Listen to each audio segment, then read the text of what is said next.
তো গাইস একটু আগে আমরা দুটো ভিডিও কম্পিটিশনের জন্য আমরা ভিডিও বানানোর জন্য দুটো বিরিয়ানি কিনে এনেছিলাম হাবড়া স্টেশন থেকে। আমার হাতে এখন যে প্লেটটা দেখতে পাচ্ছ এটা হচ্ছে কি মামা ভাগ্নে বিরিয়ানি। তো দেখো আমি দুটো বিরিয়ানি খেতে খেতে আমার হাতে কি বাঁধলো দেখো, জাস্ট দেখো। এটাই হচ্ছে কি হাবড়া হাবড়া স্টেশনের দোকানের বিরিয়ানির কোয়ালিটি। কি দিয়ে পেয়েছিস ভাই, তুই হাতে দেখা তো সেটা ভালো করে।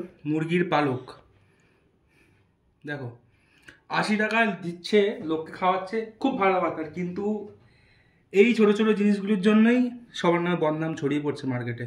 দেখো লিটারালি এটার মধ্যে আলু টালু সব কিছু লেগে আছে। এবার আমি এটাকে সাইডে রাখি, এবার দেখি আরও কিছু আছে কিনা। তো একটু জুম কর, এগুলো সব মনে হচ্ছে রসুনের বাট গাইস এটা কি ছিল, না আর কিছু নেই।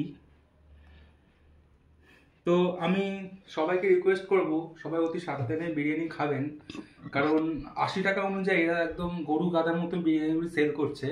যাকে যা পারছে তার গাড়ি চা চাপিয়ে দিচ্ছে। বিরিয়ানির টেস্ট ভালো, বিরিয়ানির কোয়ালিটি ভালো, কিন্তু এই যে বিরিয়ানির মধ্যে যে ছোটো ছোটো খুঁতগুলি ধরা পড়ছে এগুলি মানুষের জন্য খুব খুব ক্ষতিকারক। তো প্লিজ বি অ্যালার্ট।